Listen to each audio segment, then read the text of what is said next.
અહીંયા ઉપસ્થિત મારા સૌ આદરણીય આગેવાનો, કાર્યકર્તા ભાઈઓ, માતાઓ, બહેનો અને સમાજને આશીર્વાદ આપનારા સાધુ સંતો સૌ અહીંયા ઉપસ્થિત અને આપણે બધા સૌ નવા વર્ષની અંદર જ્યારે મંગલ પ્રવેશ કરી રહ્યા છે ત્યારે આ કલારાણી ગામે આ નૂતન વર્ષાભિનંદન માટેનું સ્નેહ સંમેલનનો કાર્યક્રમ આપણે સૌ સાથે મળીને અહીંયા કરી રહ્યા છીએ। એ કાર્યક્રમમાં આપણે સૌની વચ્ચે ઉપસ્થિત ભારતીય જનતા પાર્ટીના યશસ્વી પ્રમુખ માન્ય ઉપેન્દ્રભાઈ રાઠવાજી, પૂર્વ જિલ્લા ભાજપ પ્રમુખ અને પૂર્વ જિલ્લા પંચાયત પ્રમુખ શ્રી આદરણીય રશ્મિકાંત વસાવા સાહેબ, પૂર્વ પાર્ટી પ્રમુખ આદરણીય રાજેશ વડેલી સાહેબ અને અહીંયા જે આપણે કાર્યક્રમ કરી રહ્યા છીએ એ જિલ્લા પંચાયત સીટના સન્માન્ય જિલ્લા પંચાયતના સભ્ય અને આ જિલ્લા પંચાયત છોટાઉદેપુર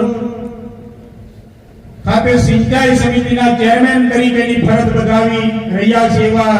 શ્રીમતી નયનાબેન, પૂર્વ કારોબારી અધ્યક્ષ માન્ય ઉમેશભાઈ, જિલ્લા પંચાયતના ઉપપ્રમુખ માન્ય રણજીતભાઈ, જિલ્લા પંચાયતના સભ્ય માન્ય સુરેશભાઈ, જિલ્લા પંચાયતના સભ્ય માન્ય પ્રભુભાઈ, જેઓના ઘરેથી શિક્ષણ સમિતિના ચેરમેન અને આ ગામના વતની હતા અને આખા ડુંગરી જિલ્લા પંચાયત સીટનું પ્રતિનિધિત્વ કરતા અને તેઓના ઘરેથી અને પૂર્વ ભાજપ પ્રમુખ એવા માન્ય જયેશભાઈ, પૂર્વ તાલુકા પંચાયત પ્રમુખ અને હાલના કારોબારી અધ્યક્ષ પિન્ટુભાઈ, તાલુકા પંચાયતના પ્રમુખ માન્ય મિલનભાઈ, પાવી જેતપુર તાલુકા પંચાયતના પ્રમુખ માન્ય મુકેશભાઈ, મહિલા મોરચાના પ્રદેશ સભ્ય શ્રીમતી ઉષાબેન, સંગઠન ઉપપ્રમુખ બેન શ્રી આપણા સ્નેહાબેન, અહીંયાના પ્રથમ નાગરિક બેન શ્રી અરુણાબેન, સ્ટેજ પર બિરાજમાન આ ગામના વતની એવા વડીલ શ્રી ડોક્ટર મનહરભાઈ રાયસી કોટા, બક્ષીપંચ જિલ્લાના ઉપપ્રમુખ માન્ય ભગુભાઈ અને આપણને બધાને આનંદ અપાવ્યો અને આપણા આદિવાસી સમાજનું ગૌરવ એવા આપણા આદરણીય સન્માનીય કલાકાર આપણા બહેન કહીએ તો પણ ચાલે એવા આપણા ઉર્વીબેન રાઠવાજી, પાવી જેતપુર, કવાડ અને બોડેલી એમ ત્રણેય તાલુકામાં ઉપસ્થિત મારા જિલ્લા તાલુકા પંચાયતના સભ્યશ્રીઓ, આદરણીય દરેક ગ્રામ પંચાયતનું પ્રતિનિધિત્વ કરતા મારા સન્માન્ય સરપંચશ્રીઓ, ઉપસ્થિત સર્વ આગેવાનો, કાર્યકર્તા ભાઈઓ, માતાઓ તથા બહેનો, આપણે જ્યારે બધા સૌ નવા વર્ષમાં જ્યારે મંગલ પ્રવેશ કરી રહ્યા ત્યારે સૌથી પહેલા આ જગતની જનેતા માં જગદંબાને અને આખો મારો 138 વિધાનસભા ક્ષેત્રનો જે મત ક્ષેત્ર એ ખૂબ સમૃદ્ધ અને વૈભવ બને એવી માં જગદંબા ના ચરણોમાં નમન કરીને માં જગદંબા પાસે આશીર્વાદ માંગીને આપણું સૌનું જીવન નિરોગીમય રહે એવી માને પ્રાર્થના કરું છું। અને અહીંયા જ્યારે આપણે નવા વર્ષ માં જ્યારે એકબીજાના ગળે મળીને ખભે ખભા મિલાવીને આજે જ્યારે આપણે સ્નેહ સંમેલનમાં ઉપસ્થિત થયા ત્યારે આપણે બધા સાથે મળીને આપણો વિસ્તાર ખૂબ જ આગળ વધે એના માટેના સહિયારા પ્રયત્નો કરીએ। આ કલારાણી ગામે સૌ પ્રથમવાર જ્યારે ભારતીય જનતા પાર્ટી દ્વારા આપણે નવા વર્ષનું સ્નેહ મિલન નો કાર્યક્રમ અહીંયા ઉજવી રહ્યા છે ત્યારે આ ગામના મારા સન્માનીય સરપંચશ્રી, સન્માનીય આદરણીય આગેવાનો, માતા બહેનો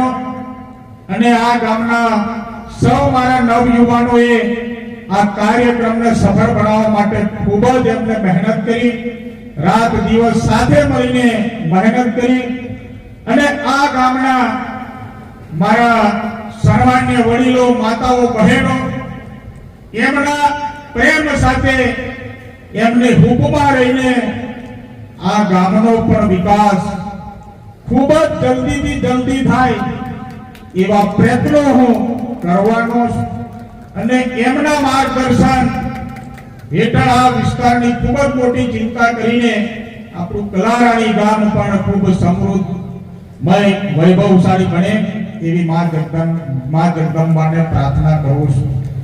જમવાનું પણ તૈયાર, ખૂબ લાંબો સમય થયો છે અને આજે જ્યારે આપણે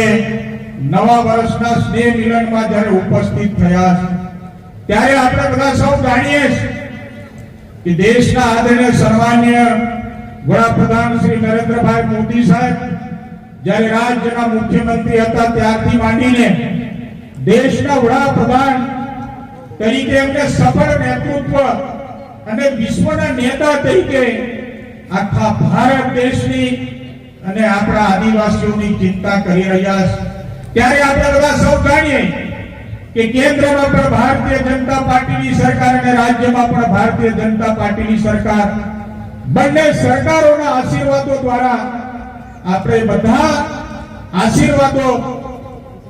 નરેન્દ્રભાઈ મોદી સાહેબને આપણે પ્રાપ્ત કરી રહ્યા છે. પરંતુ અહીંયા જ્યારે સ્ટેજ ઉપર આગેવાનોના નામો બોલાતા હતા એમાં મારું પણ નામ બોલાયું, ચૂંટાયેલા જનપ્રતિનિધિઓના પણ નામ બોલાતા ત્યારે મને ખૂબ એક લાગણીસભર વિચાર આવ્યો કે અહીંયા સામે જે બેઠા છે એ મારા તમામ સન્માનીય આગેવાનો, વડીલો, કાર્યકર્તા, માતાઓ, બહેનો તમારા સૌના આશીર્વાદો દ્વારા, તમારા સૌના પ્રેમ દ્વારા, તમારી સૌની મહેનત દ્વારા અહીંયા જે તમારી સામે જે સ્ટેજ પર બેઠા છે એ બધા સન્માનીય આગેવાનોને તમે આશીર્વાદ દીધા, તમે પ્રેમ દીધો, તમારા દ્વારા તમે નિર્મિત કરેલી અહીંયા સૌ આગેવાનો અહીંયા ઉપસ્થિત એ બધા અમે આગેવાનો સાથે મળીને નવા વર્ષની અંદર અમે સંકલ્પ કરીએ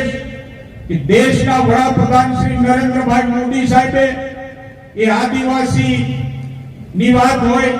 દલિત સમાજની વાત હોય, શોષિત પીડિત સમાજની વાત હોય કે કોઈ શોષિત મહિલાઓની વાત હોય કે અમારા આદિવાસી વિસ્તારની વિકાસની વાત હોય, એ તમામ સમાજને સાથે લઈને, તમામ વિસ્તારને સાથે લઈને જ્યારે અનેક જન કલ્યાણ યોજનાઓ દેશના સન્માનીય વડાપ્રધાન શ્રી નરેન્દ્રભાઈ મોદી સાહેબના આશીર્વાદો દ્વારા આપણને સૌને પ્રાપ્ત થઈ ત્યારે અહીંયા ઉપસ્થિત સર્વ મારા ચૂંટાયેલા આગેવાનો, જનપ્રતિનિધિઓ સૌ સાથે મળીને આપણે દેશના વડાપ્રધાન શ્રી નરેન્દ્રભાઈ મોદી સાહેબની જે જન કલ્યાણ યોજનાઓ એને આપણે સેવાના ગામો સુધી, સેવાના માનવી સુધી અને આપણે જ્યારે લોકો પાસે, આગેવાનો પાસે, મારા અહીંયા ઉપસ્થિત સૌ ચૂંટાયેલા જનપ્રતિનિધિઓ આપણે એમની પાસે આશીર્વાદ માંગવા જ્યારે ઇલેક્શનમાં જતા હોય ત્યારે ખૂબ એમને વિનંતી કરીને આપણે એમની પાસે મતો માંગતા હોય ત્યારે અહીંયા ઉપસ્થિત સન્માનની મારું સ્ટેજ સૌ સાથે મળીને તમારી પાસે અમે આવ્યા, અડધી રાતે તમને જગાડ્યા, અડધી રાતે જગાડીને તમારી પાસે અમે માંગણી કરીશ ત્યારે એ તમારી જે અપેક્ષાઓ એ અપેક્ષાઓ અમે આ દેશના સન્માનીય વડાપ્રધાન નરેન્દ્રભાઈ મોદી સાહેબના ભારતીય જનતા પાર્ટીની સરકારના જે આશીર્વાદો મળી રહ્યા છે એ આશીર્વાદો એક નિમિત્ત બનીને તમારી પાસે તમામ લાભો પહોંચે એવા અમે સૌ સાથે મળીને સહિયારા પ્રયત્નો કરીશું અને આ કલારાણી ગામને ખૂબ જ પ્રગતિશીલ વિકાસશીલ બનાવવા માટે આપણે બધા સાથે મળીને સહિયારા પ્રયત્નો કરીએ એવી સૌની પાસે આશા અને અપેક્ષા રાખું છું. બાકી તો મધ્યપ્રદેશ બોર્ડરની વાત હોય, મારા મતક્ષેત્રની યા મહારાષ્ટ્ર બોર્ડરની વાત હોય, આપણે બધા સૌ જાણીએ છીએ કે આ બધો વિકાસ ભારતીય જનતા પાર્ટીની સરકારમાં થયો છે. ઘણા બધા જ્યારે સારું કામ થતું હોય તો બધા એનો વખાણ કરે, ક્યાંક કોઈ કામ બાકી રહી ગયું હોય તો એના માટે કંઈક થોડો ઘણો વાક નીકળતો હોય. પરંતુ મારો મધ્યપ્રદેશ સરહદ વિસ્તારના બોર્ડર ઉપરના ગામો હોય, મહારાષ્ટ્ર બોર્ડર ઉપરના ગામો હોય, એ ગામોમાં જ્યાં જ્યાં હજુ પણ સુવિધાઓની અગવડ હોય ત્યાં આજ ભારતીય જનતા પાર્ટીની સરકારમાં તમામ વ્યવસ્થાઓ એ ગામડાઓ પણ પહોંચે એવી સૌની પાસે આશા અને અપેક્ષા રાખીને તમારો વિકાસ ખૂબ આગળ વધે એના માટેની અમે ચિંતા કરીશું. અને આજના દિવસે આપણે સૌ બધા સાથે મળ્યા ત્યારે આ નવા વર્ષમાં આપણે સાથે ભોજન લઈને છૂટા પડીશું